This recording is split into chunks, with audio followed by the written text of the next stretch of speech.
Hoy vamos a hablar sobre lo que son los principios de la oclusión, es decir, todo aquello que debe cumplir, por ejemplo, una prótesis, todo aquello que debe cumplir, digamos, todo aquello que debe cumplir una oclusión ideal, ¿sí? La oclusión ideal tiene ciertos principios, ¿ya? Que nosotros básicamente deberíamos obviamente, aprendérnoslos de memoria, porque son ciertas cosas que debemos de verificar y debemos de ver en todo paciente, ¿sí? Los principios de la oclusión básicamente son 8, ¿sí? Estos principios son los siguientes: los contactos bilaterales deben ser simultáneos, la carga axial, lado de trabajo, lado de balance, protrusión con desoclusión posterior, principio de protección mutua, guía anterior y ATM en relación normal. Estos son los principios que toda oclusión debería considerar, porque si nosotros cumplimos estos principios, pues estaríamos hablando de una oclusión ideal, ¿sí? Bueno, vamos a ir desglosando cada uno de estos principios, ¿no? Estos 8 principios vamos a irlos hablando de manera secuencial, donde vamos a empezar con el primer principio: contactos bilaterales simultáneos. Posteriormente hablaremos de la carga axial, lado de trabajo, lado de balance, para, perdón, terminar de hablar de los 8 principios básicos que tiene la oclusión, ¿sí? Cuando hablamos de los contactos bilaterales deben ser simultáneos, nos estamos refiriendo es que cuando nosotros cerramos la boca, ¿sí?, y ocluimos, tanto el lado derecho como el lado izquierdo de la oclusión deben contactar de forma simultánea. Por eso dice que los contactos deben ser bilaterales y simultáneos, tanto en relación céntrica como en máxima intercuspidación. ¿Eso qué significa?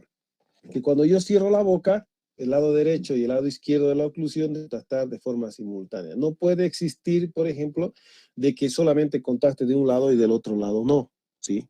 Entonces, esto debe estar en relación céntrica, es decir, cuando nuestro cóndilo está en la posición más superior, anterior y medial, pues nuestra oclusión, cuando cierra una persona la boca, los contactos deben ser bilaterales y simultáneos. Entonces, siempre hay una relación, ¿ya?, entre lo que es la relación céntrica, RC significa relación céntrica, y la máxima intercuspidación. Cuando nosotros mordemos, cerramos la boca, debería haber una relación entre lo que es la oclusión, es decir, el contacto de las piezas dentarias, que se conoce como máxima intercuspidación, en relación a esa posición postural que tiene nuestra mandíbula, que recibe el nombre de relación céntrica. Ahora bien, nunca puede haber una diferencia entre lo que es relación céntrica y la máxima intercuspidación, porque obviamente estaríamos frente a una disfunción de la articulación temporomandibular. Entonces, ¿qué queremos decir con todo esto? ¿Ya? Lo que queremos decir con todo esto es que cuando un paciente cierra la boca, ¿sí?, es decir, muerde, pues los contactos tanto de este lado, del lado derecho, como el lado izquierdo, deben ser de forma simultánea, y que obviamente esta relación de las piezas dentarias, llamada oclusión, debe estar en relación al cóndilo que nosotros tenemos, es decir, la posición del cóndilo en esa posición más.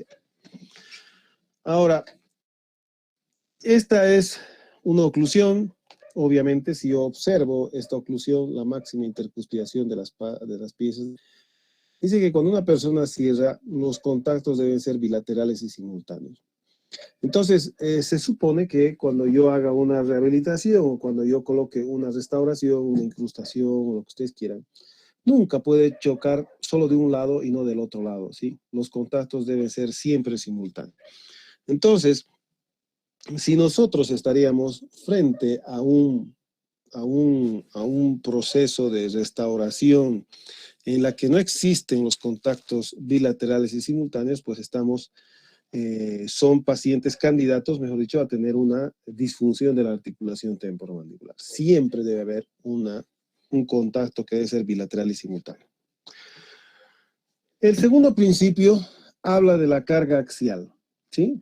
Esto de la carga axial significa que las fuerzas que nosotros ejercemos durante la masticación deben ser paralelas a lo largo del eje del diente. ¿Qué significa eso? Que cuando una persona cierra la boca, ¿sí? Cuando una persona cierra la boca, aquí estamos viendo lo que son una pieza dentaria, en este caso hablamos de los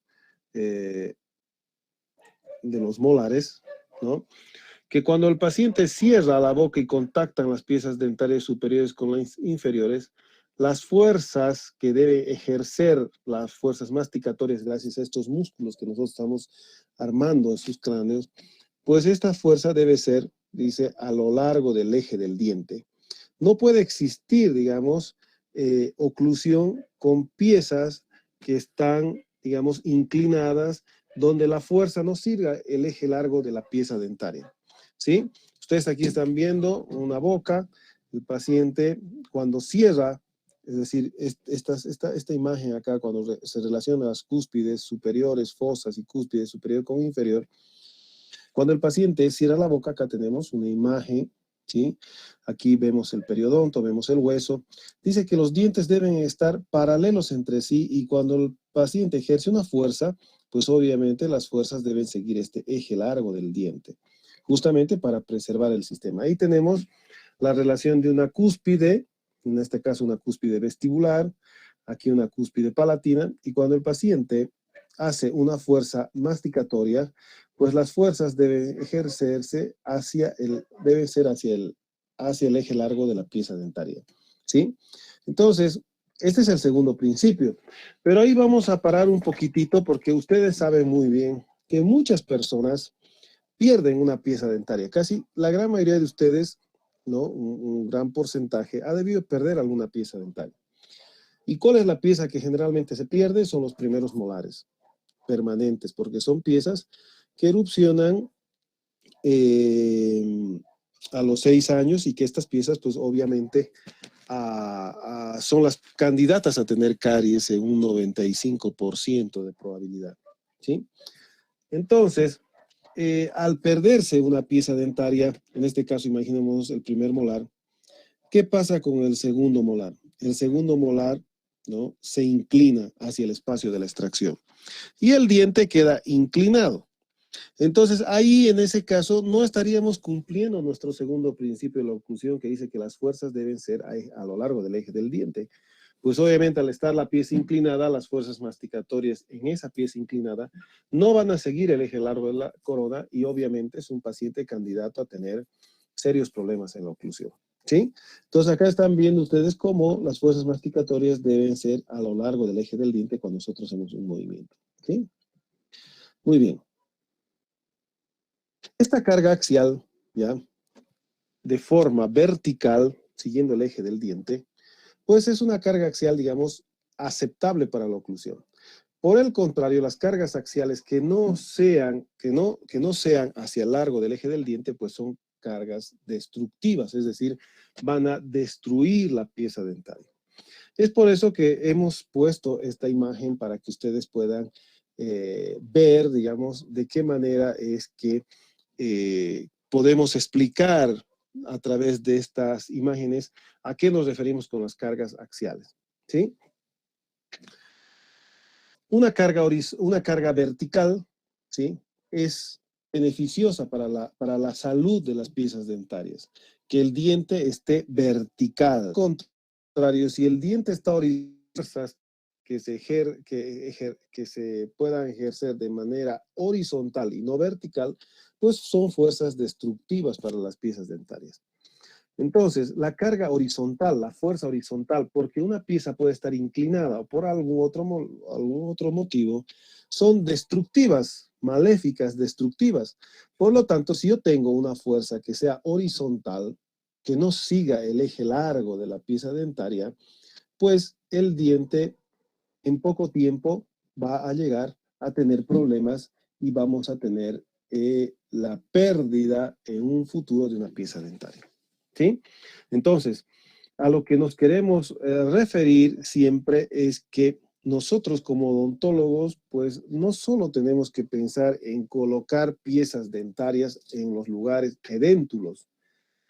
Vamos a imaginar que hemos perdido un primer molar, ¿sí? Inferior, ¿sí? Yo creo que todos más o menos se imaginan que han perdido el primer molar. ¿Qué tengo hacia atrás tengo mi segundo molar. Hacia adelante tengo mi segundo premolar. ¿Qué pasa con el segundo molar? El segundo molar se inclina, ¿sí? Hacia el espacio de la extracción. Es inevitable, siempre se inclina. Entonces, cuando el paciente ejerce la fuerza masticatoria, la fuerza de la masticación nunca va a ser, digamos, vertical, porque el diente ya está inclinado. Entonces, la fuerza es horizontal, la fuerza es oblicua. Y obviamente yo no puedo pensar en tallar, digamos, una corona sobre una pieza que está inclinada para luego ponerle un puente y tratar de reemplazar esa pieza que está perdida, ¿sí? Porque la fuerza masticatoria que va a ejercer va a ser de manera horizontal, digamos, y obviamente al pasar el tiempo, esa nuestra pieza va a fracasar o va a perderse, ¿sí? Hoy en día, obviamente, ya los puentes y demás rehabilitaciones casi ya están pasando, digamos, a la historia, se podría decir, porque hoy en día está de moda o es el boom de la odontología, lo que es la implantología. Entonces, ¿qué hacen los implantólogos? A nosotros, por ejemplo, nos mandan, yo soy ortodoncista, y nos dicen, doctor, por favor, ese segundo molar que está inclinado, póngamelo a su lugar que corresponde con ortodoncia, porque este paciente va a recibir un implante, digamos, ¿no? Justamente para que la oclusión quede perfecta. Pero lo que hacíamos antiguamente era no valer, o sea, no tomar en cuenta ese aspecto. Y lo que pasaba era pues que poníamos puentes, prótesis sobre esas piezas inclinadas y al pasar del tiempo, como son fuerzas horizontales, pues obviamente las piezas tendían a fracasar, ¿sí? Entonces, el segundo principio de la oclusión dice que siempre las fuerzas masticatorias deben seguir el eje largo de la corona. Y si yo veo un paciente con una inclinación de alguna pieza dentaria, pues mi obligación como odontólogo es pedir que el especialista pues incline la pieza donde tiene que ser para rehabilitar posteriormente y que se cumpla el segundo principio de la oclusión, que es que las fuerzas deben ser verticales siguiendo el eje de la corona clínica. No sé si me dejo entender. ¿Está claro?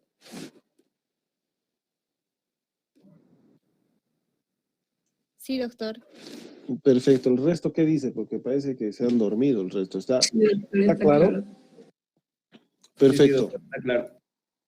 Muy bien. Entonces, esta imagen creo que ya es por demás, digamos, mostrarles que las fuerzas horizontales son destructivas, ¿no? Destructivas para las piezas dentarias. Ese es el segundo principio de la oclusión, ¿no?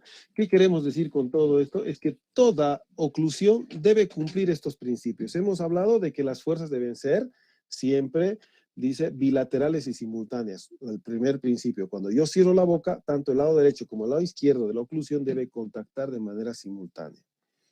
El segundo principio hablamos de la carga axial, es decir, que las fuerzas siempre deben seguir el eje largo de una pieza dentaria. Si no hago esto, pues obviamente, o si no si es que el paciente no tiene esta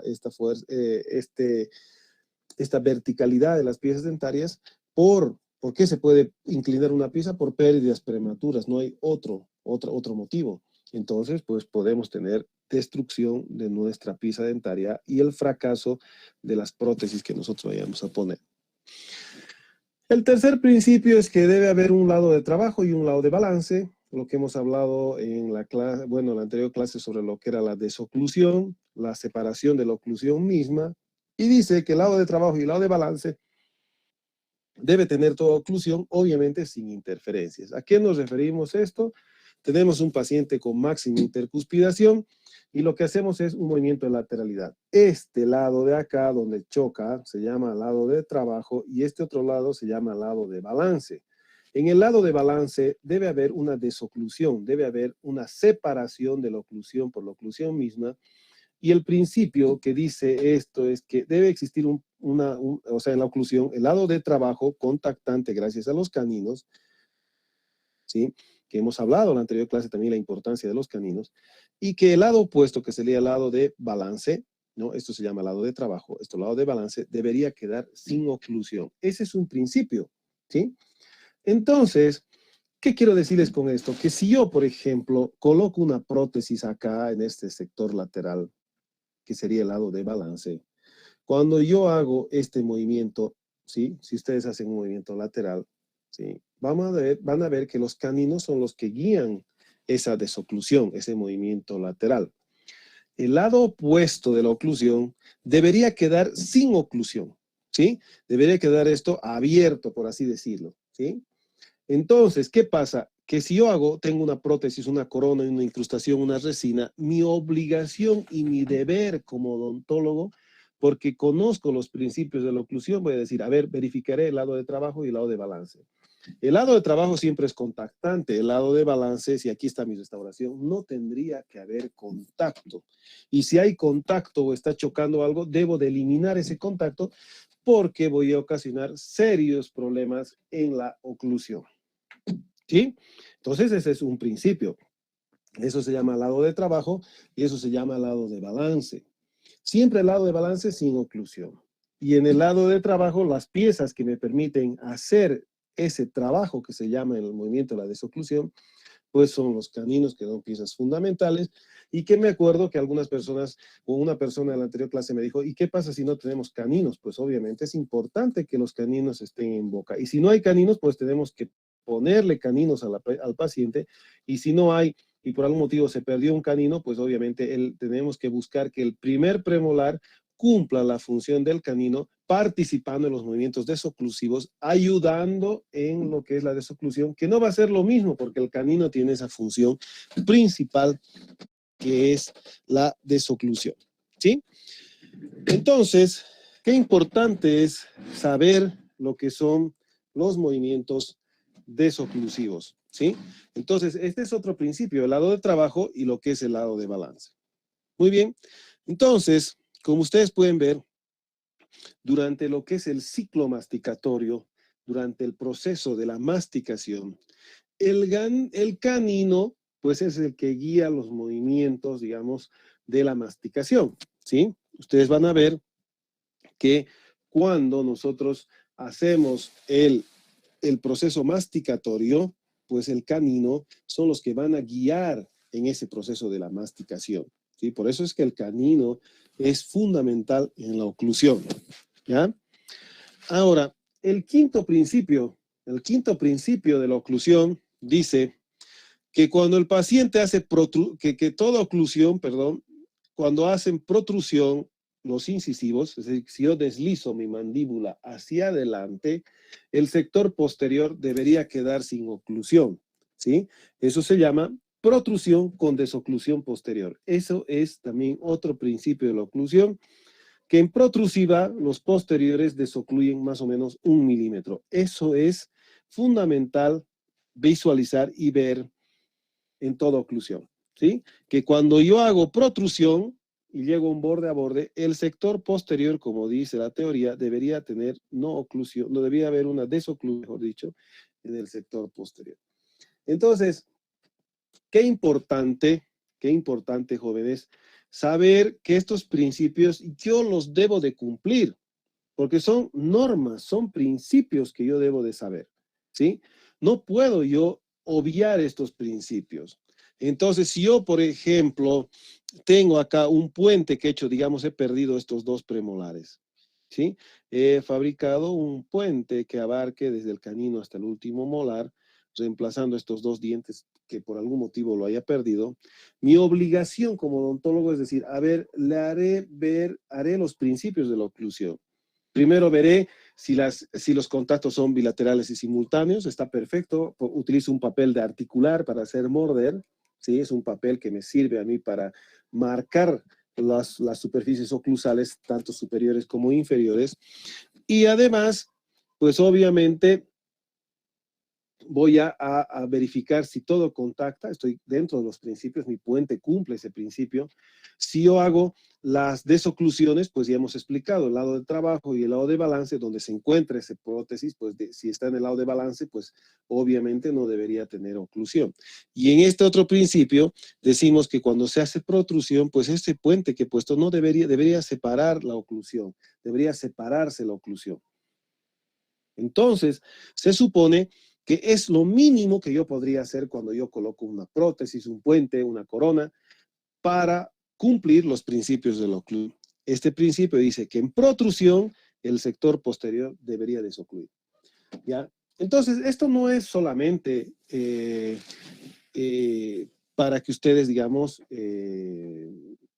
lo tengan como teoría, sino que esto se tiene que aplicar en los tratamientos que ustedes vayan a hacer en odontología. Y estos principios obviamente también los tienen que conocer los protecistas. Y estos protecistas cuando confeccionen la prótesis, pues no solamente deben verificar, digamos, la altura de forma vertical, ¿sí? Sino que ellos deben de manipular estos modelos haciendo protrusiones, lateralidades, o sea, estos principios justamente para ver que si este puente que vamos a hacer no tenga problemas cuando se lo instale al paciente. ¿Sí? Muy bien. ¿Está claro ese principio? Sí, Jóvenes, doctor. ¿está claro? Sí, doctor. ¿Sí? Perfecto. El otro principio indica el principio de protección mutua. Que los dientes posteriores protegen a los anteriores y los dientes anteriores protegen a los dientes posteriores. Ese es un principio fundamental de la oclusión. ¿Y cómo voy a verificar todo esto? ¿Sí? Dice que los dientes anteriores, ¿ya? Estos dientes anteriores protegen a los dientes posteriores. ¿Cómo yo es que puedo proteger a los dientes posteriores? Es decir, si el paciente tiene una buena guía anterior, y hemos visto nosotros ya qué es la guía anterior, hemos mencionado que la guía anterior es un correcto overbite y un correcto overjet, ¿sí?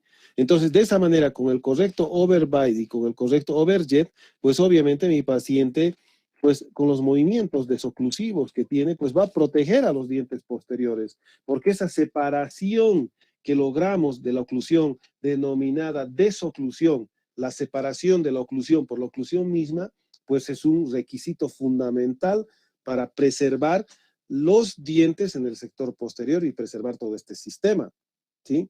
¿Y de qué manera es que los dientes posteriores protegen a los anteriores? ¿Sí?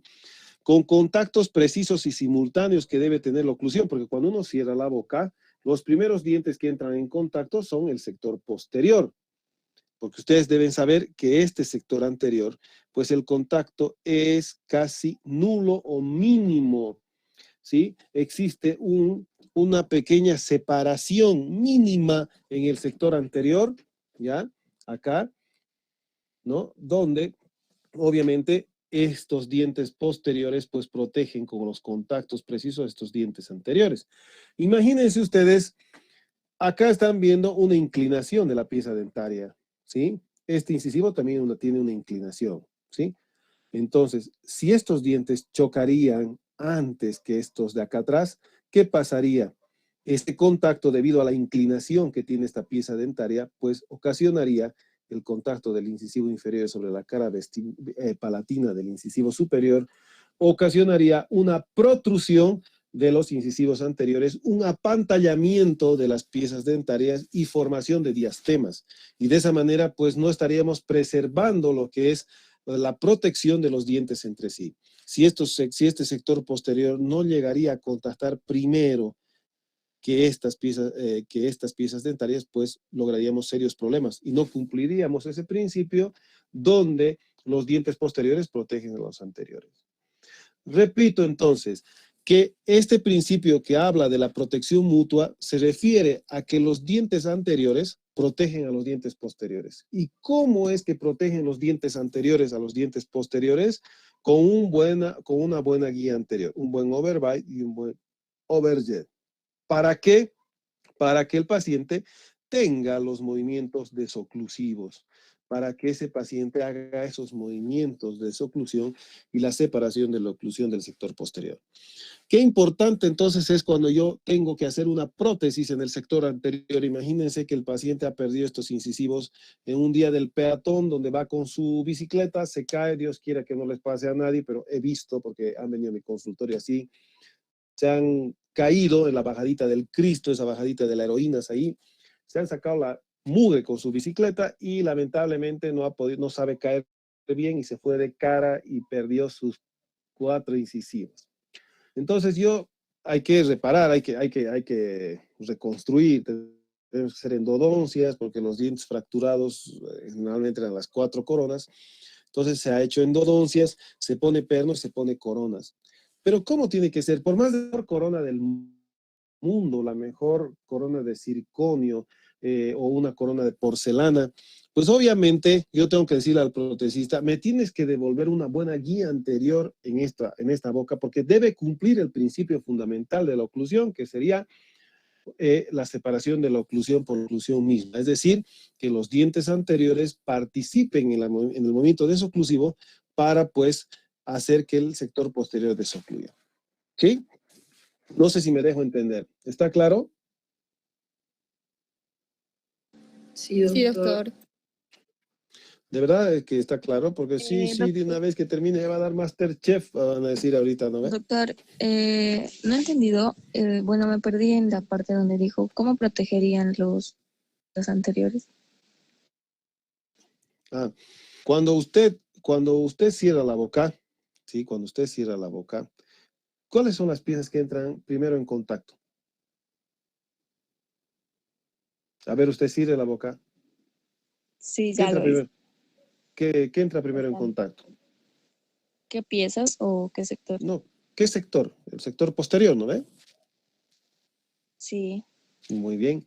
Entonces, ese contacto hace que el sector anterior pues se mantenga en esa posición. Si usted se fija, los incisivos en todas las personas tienen una inclinación, están medio oblicuos, no están verticales. ¿Sí o no?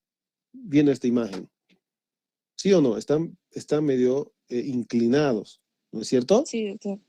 ¿Puede ver? Bueno, entonces esta inclinación hace que si hubiera un contacto fuerte aquí donde estoy marcando, pues ¿qué pasaría con la oclusión? Imagínese usted que cuando cierre la boca y solo choque ahí adelante, ¿sí? ¿Qué pasaría con sus dientes superiores? Porque sabemos que el único hueso móvil en la boca es el maxilar inferior. Y si usted cierra la boca y contactaría, digamos, solo las piezas anteriores, las inferiores contra las superiores, ¿qué cree que pasaría con los dientes anteriores? Sobresalían adelante. Es lógico pensar, ¿no es cierto? Que al chocar todo el tiempo, pues se van a inclinar hacia adelante debido a esa inclinación natural que tienen los incisivos centrales. Entonces, los dientes posteriores deben proteger a los anteriores con el contacto bilateral y simultáneo que se hace durante la masticación, durante el cierre de la oclusión. ¿Sí? Primero choca eso y obviamente de esa manera se protegen los dientes anteriores. No sé si me ha logrado entender. Gracias, doctor, sí. Perfecto. Entonces, el séptimo principio, ¿ya? La guía anterior. Un buen overbite, un buen overjet, armónico con los movimientos de la mandíbula. Eso sabemos que es el overbite y que es el overjet, ¿sí? Armónico con los movimientos de la mandíbula. ¿Ven ustedes? Claramente pueden ver, aquí está, un buen overbite y un buen overjet. Acá estamos mostrando un poco lo que son los músculos de la masticación. Este músculo que todo el mundo me ha preguntado hoy, que es el pterigoideo externo lateral, donde claramente vemos que se inserta a nivel del cóndilo, ¿sí? Y esta mandíbula que tiene su apófisis coronoides, donde se inserta lo que es el músculo temporal, ¿sí? Muy bien. La guía anterior fundamental, el buen overbite y el buen overjet para hacer esos movimientos. Muy bien. Y el último principio, jóvenes, ATM en relación normal, ¿sí? ¿Qué significa eso? Que nuestra articulación temporomandibular, que va a estar formada por la fosa mandibular, es decir, por la fosa donde se va a encajar la cavidad, donde se va a encajar el cóndilo denominado cavidad glenoidea, su disco articular más el cóndilo deben estar en relación normal. No podemos ver o no podemos decir que nosotros cumplimos en los principios de la oclusión si tenemos una articulación temporomandibular en pésimas condiciones. Deben de saber que el cóndilo debe estar dentro de la cavidad glenoidea con su disco articular correctamente interpuesto entre estas dos superficies y que hablamos de una ATM normal cuando toda la oclusión también está normal, cuando los músculos actúan de forma sincronizada y pues obviamente vamos a tener una articulación temporomandibular ideal, ¿sí? ¿Cuándo es que una persona tiene la ATM mala? ¿sí? Cuando tiene problemas en su oclusión. ¿Por qué puede tener una persona problemas en su oclusión? Pues obviamente por pérdidas de piezas dentarias, puede haber por mala oclusión, es decir, por piezas que están totalmente, digamos, giroversionadas, piezas que están vestibularizadas, apiñamientos dentarios, ¿no? Dientes chuecos, en otras palabras, ¿sí? Es en esa situación que obviamente, pues nosotros podemos llegar a tener un ATM en una relación anormal, ¿sí? Pero cuando hablamos de una relación normal de la articulación temporomandibular, pues nos estamos refiriendo a que todo tendría que funcionar de manera sincronizada y precisa. Que eso es para que todo el sistema esté en óptimas condiciones. Entonces, toda persona, jóvenes, debe de cumplir estos principios de la oclusión, ¿sí? Los principios que acabo de mencionarles, que son prácticamente, vuelvo a repetir acá, vamos a borrar todo esto, permítanme. Hemos dicho estos 8 principios, ¿sí? Y si yo les pregunto, menciónenme los 8 principios de la oclusión, ustedes me tienen que responder los 8 principios, ¿sí? Porque es importante, ¿sí? Dígame usted su nombre y apellido. Si usted me dice solo su nombre, ¿quién será? Pues no ve usted. Tiene que decirme nombre y apellido completo con su número de carnet de identidad, con su número de NIT, qué sé yo, me lo aprendí de memoria, ¿sí? Lo mismo ustedes tienen que aprender los 8 principios de la oclusión. Y si ustedes en el examen dicen, pero doctor, solo me he olvidado un hito, o me he olvidado 2, no, o sea, le he preguntado cuáles son los principios de la oclusión fundamentales que usted debe saber que son 8 y me tiene que mencionar los 8. Y si no están los 8, pues obviamente la respuesta va a ser incorrecta, porque sí o sí necesito en este tema que usted sepa los 8 principios de la oclusión, ¿ya? Eso tiene que quedar claro. A veces ustedes me reclaman, pero doctor, pero yo le he respondido solamente 4, pues la mitad me tiene que valer. Yo, de la pregunta a la respuesta, mencione los 8 principios de la oclusión. Mencione los 8 principios de la oclusión para que su valor de su respuesta sea 10 puntos, digamos. Pero ahí está clara la cosa, o sea, no hay es que le puse un hito, póngame un hito por lo menos, no. Usted debe saber los 8 principios porque le estoy repitiendo y le estoy diciendo de que esto es como el Padre Nuestro que nosotros nos han enseñado en el colegio como el himno nacional, que a ustedes les han dicho, tiene que aprendérselo, recite y recite y recite, ¿sí? Como cuando yo, no sé, aprendí digamos, el trigémino, o aprendí algo que me lo tenía que aprender de memoria, y ese momento me lo aprendí y lo tengo que saber sí o sí, ¿ya? No hay que no pude o que me olvidé un hito, que me olvidé 2, no, aquí les estoy diciendo lo que ustedes deben de saber, que rigen la oclusión. Acá está una ATM normal, una ATM que dice que debe estar con su cóndilo, su cavidad glenoidea que está en el hueso temporal, ¿sí? Aquí tenemos nuestro disco articular interpuesto entre 2 superficies óseas, como cualquier otra articulación del cuerpo humano. Acá tenemos un ligamento retrodiscal, ese de naranja. Acá tenemos el conducto auditivo externo.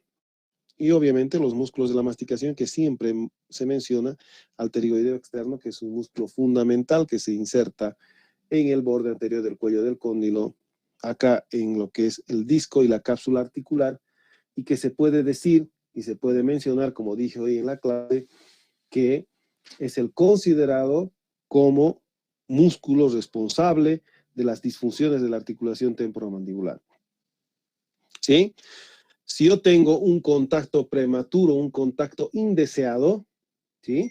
Cuando yo cierro la boca tengo un contacto indeseado, ¿qué es lo que pasa? El cerebro agarra y dice, sabe que el músculo pterigoideo externo, usted que cumple la función de lateralidad y protrusión, hay un primer molar que está chocando todo el día.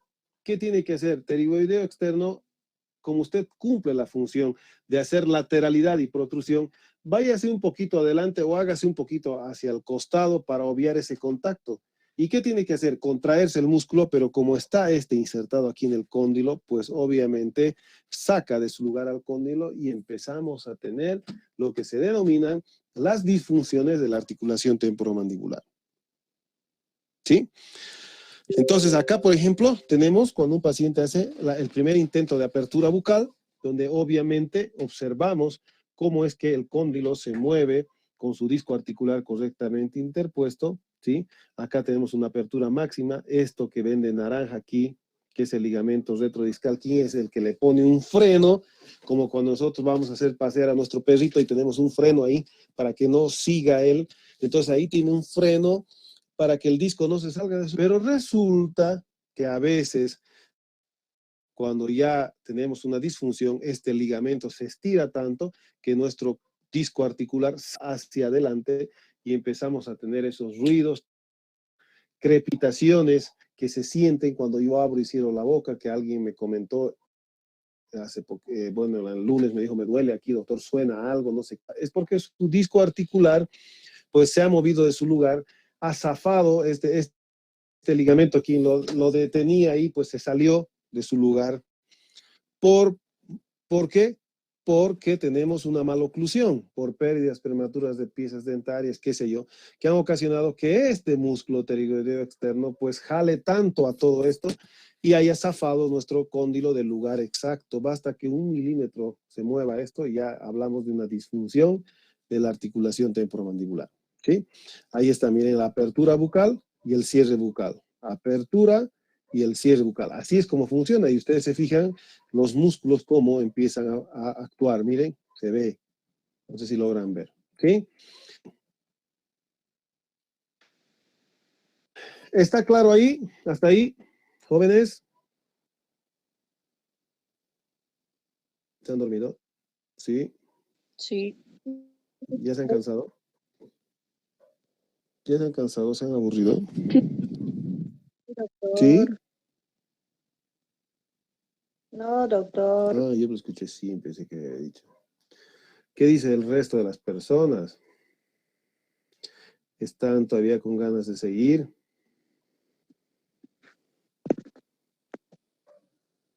Limber Condori, ¿qué dice al respecto? Michelle Vázquez, Jocelyn Cárdenas, Paola Lazarte, Tabita, la que quiere pasar práctica. ¿Está de acuerdo? Sí, doctor. ¿Usted es Tabita? No, Vázquez, doctor. Ah, ya. Bueno, seguimos un poquito más a las 9 en punto. Terminamos, jóvenes, faltan unos minutitos más. Hemos empezado un poquito tarde, así que por favor, sé que yo digo, es cansador escuchar y escuchar y escuchar. Yo me duermo cuando escucho así, yo digo, pucha, ¿no? Entonces, tratamos de hacerlo un poquitito más resumido, tratar de que ustedes entiendan con algunas imágenes que he podido sacar y podido ver que por ahí para que ustedes puedan entender. Cuando hablamos de músculos, jóvenes, hablamos de engramas musculares, que son patrones memorizados de la actividad muscular debido a una constante repetición de un estímulo propioceptivo. Y es lo que nosotros podemos decir cuando hablamos de los músculos de la masticación. Estos músculos que ustedes tienen, usted que tiene, a ver, vamos a ver, usted, digamos, Quiroga, Evelyn, Jesús Achoque, Lisbeth, Vallejo, Sarabia, Ortuño, Villarruel, Cardona, Andrea Centeno, López, Nahuel, Marco Uti, dice, no es Camila González, Ener, Paola, Andrea Lazarte, todos ustedes tienen un patrón muscular, ¿ya? Un engrama muscular que se llama, ¿no? Acorde a su oclusión, ¿sí? Es decir, si yo tengo una mala oclusión, mis dientes todos chuecos por todo lado, mis músculos están adaptados a esa forma de oclusión. A eso se llama engrama muscular, a los patrones memorizados de la actividad muscular gracias a una repetición de un estímulo propioceptivo que lo dan las piezas dentarias en el proceso de la masticación. Si yo tengo dientes torcidos, chuecos, pues obviamente mis músculos están acorde a eso. Tabita, la otra persona que acabé de mencionar, o el resto de las personas, Tambo, qué sé yo, tienen diferentes formas de oclusión y sus patrones musculares son diferentes. Todos tenemos patrones musculares diferentes acorde a la oclusión que tenemos. Esos son los engramas musculares. Y esos engramas musculares que están, que son gracias a los músculos que ustedes están colocando ahí en su cráneo, pues los tenemos nosotros que dominar, es decir, debo de dominar el origen, la inserción, y debo saber cómo los voy a relajar, ¿sí? Así como cuando, digamos, uno está contracturado, digamos, el cuello, ¿no? ¿Ustedes alguna vez se han contracturado? El estrés, o he dormido todo chueco, estoy así todo contracturado, mi cuello me duele, qué sé yo. Me hacen masajes, me tomo relajantes musculares y se suelta, digamos, eso, ya puedo. Lo mismo sucede con los músculos de la masticación, porque son músculos como cualquier otro músculo del cuerpo humano.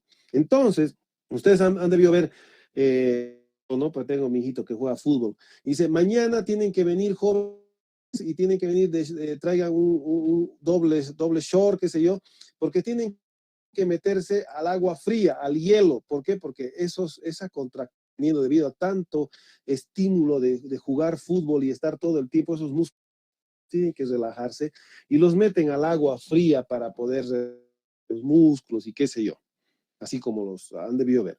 Entonces, lo mismo sucede y nosotros como odontólogos tenemos que saber, y de eso se trata, cómo es que yo voy a relajar esos músculos, porque si bien Tabita, Tambo, las que están en este momento, en esta aula, o escuchándome, saber que yo puedo relajarle sus músculos, ¿no? Porque cada uno de un patrón memorizado de una actividad muscular debido a un estímulo perceptivo, debido, digamos, al estilo de oclusión que tienen.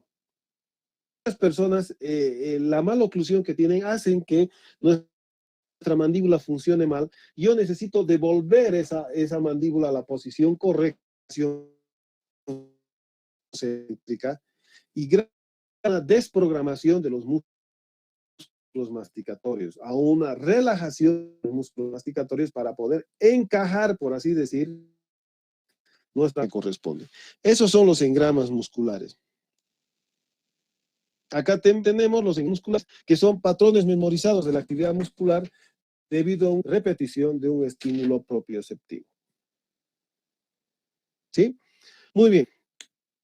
Perfecto. Ahora, de los componentes de la oclusión, y vamos a quedar esta parte donde vamos a decir que los componentes están formados por estructuras anatómicas como ser el esqueleto, que ya lo manejan cada día, están agarrando como pelotita de fútbol, ahí está el esqueleto, están poniendo los músculos y luego vamos a ver la articulación temporomandibular, los componentes que tiene nuestra oclusión. Entonces, ahí estamos en los músculos que intervienen en la articulación temporomandibular, ¿sí? Esos músculos importantes, denominado temporal, macetero, pterygoideo interno, pterygoideo externo, que son músculos que ustedes los están estudiando, lo están viendo. Hoy les dije algo sobre esos músculos, ¿sí? Y lo que quiero es, para tal, porque todo les he explicado, después vamos a ver, ¿sí? Todo esto, vamos a ver, ya. Permítanme un minutito. Perdón, después vamos a ver todo esto con detalle aquí, ¿sí? Hoy me han mostrado sus músculos de la masticación, perfecto, hermoso, bonito, todo muy lindo, y bueno, hemos querido explicarles un poco de videos, y esto es lo que ustedes tienen que hacer, ¿sí? Ustedes han visto que aquí del agujero occipital han puesto un tubo donde van a hacer calzar esto que vendría a ser un hueso hyoides, que les he dicho que ustedes deben hacerlo de un acrílico o de lo que ustedes quieran, pero debe ser rígido, no así blandito como me han mostrado que se movía y no sé qué.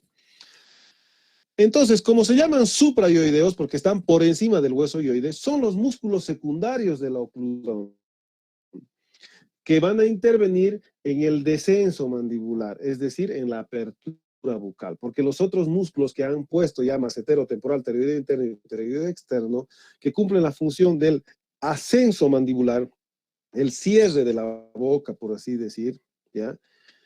Entonces participan estos de aquí, los suprayoideos, en el descenso mandibular y en otras funciones además. Y son estos, el miloioideo, la línea miloioidea, el digástrico peor, que nace en la fosita digástrica, llega al hueso hyoides, y de ahí se une con un tendón y se va aquí, con el digástrico posterior, a la altura de la apófisis mastoides. Acá tenemos el esto de la apófisis estiloides al hueso hioides, ¿sí? Y por aquí adentro, ya, donde no se ve, está el genioideo, así como esto, pero está por dentro. El genioideo es un músculo que se origina de las apófisis geni al hueso hioides. Esos musculitos tienen que hacer, que son en realidad, 1, que es el digástrico, 2, el miloioideo, 3, que sería el estiloioideo, y el genioideo, el otro, ¿sí? Es importante que nosotros sepamos estos músculos, jóvenes, ¿ya? Porque gracias a estos músculos es pues lo que decía. Por ejemplo, este es un temporal, debo conocer el origen, la inserción, el origen y la inserción. ¿Para qué? Para ver pues y palpar los músculos y hacer un correcto diagnóstico. ¿Qué el paciente les dice a veces, doctor, ¿sabe qué? Me duele aquí por donde digamos le está tocando. Yo le voy a decir, ¿acaso no será hueco?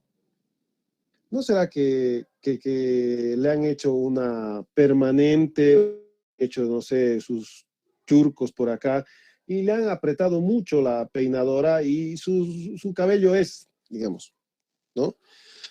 O será que usted ha utilizado, no sé, una crema de enjuague que está mal y que le está ocasionando un problema en su cuero cabelludo, no sé, o sea, tampoco puedo decir o sacar esas deducciones porque se supone que estoy hablando de un músculo y le está molestando a esta persona y que yo debo saber si son palpables o no.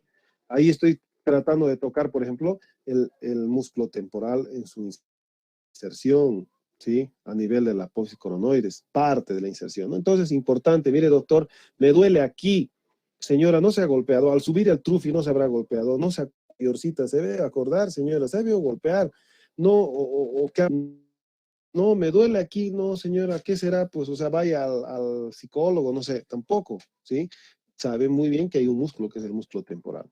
Y así el resto de los músculos que pueden ser palpados y palpables. Y eso lo vamos a ver en la próxima clase porque no quiero cansarlos.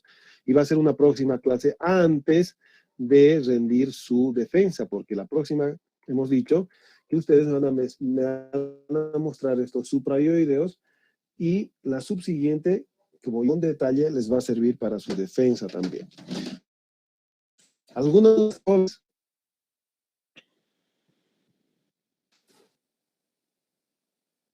Todo claro, doctor. Perfecto. Bueno, vámonos. Vamos, por favor. Vamos a ver MasterChef, doctor. Eso, caramba. O si hay partido, iremos a ver. Creo que hoy día juega. Ah, no, ayer había partidos, ¿no? Ya, chicos. Hasta la siguiente. Perdón, esto me estaba olvidando. El día lunes quizás no me ha escuchado. No hemos decidido que desde la siguiente clase van a ser de carácter presencial, ¿sí? El lunes, ahorita les voy a decir la fecha porque hay que ponerles fecha, pues si no, ¿desde cuándo? Me van a decir, ¿desde cuándo? Hoy es 31. El lunes 5 de septiembre sería, ¿no? El lunes 5 de septiembre, jóvenes, vamos a pasar las clases prácticas de manera presencial para los distintos grupos. Q1, bueno, no sé si es Q, ahí no me acuerdo, pero el grupo 1, 2 y 3